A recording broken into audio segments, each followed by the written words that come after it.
this year's ballot, voters are increasingly being asked to make the decisions as faith in elected officials has waned.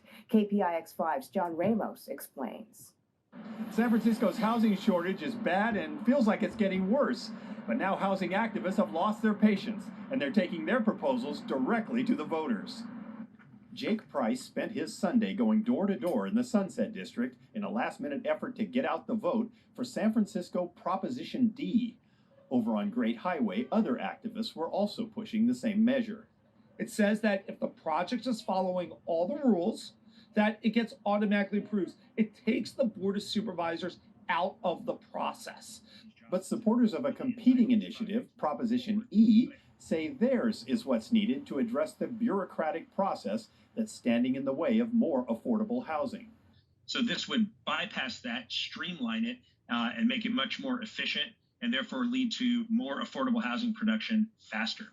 Meanwhile, another housing measure is Proposition M, which would impose a tax on investment housing units if they sit unoccupied for more than 182 days. And they're not really interested in being landlords, and they're not really interested in living there. They're interested just in appreciation of the value and just leaving it empty.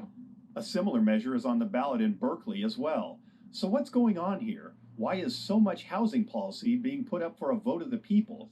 Kevin Zwick with United Way Bay Area thinks he knows. I think that there's a lot of frustration in a lot of places when it comes to the situation around affordable housing in the Bay Area. When people get frustrated and they're not seeing legislation passed by the state or by local city councils, then people go to the ballot, and I think that's a good sign.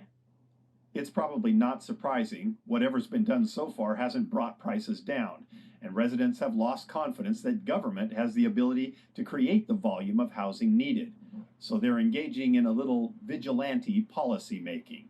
Citizens are banding together and saying, like, our elected officials have failed us, and they are grabbing the reins and being like, we are going to solve this problem through direct advocacy.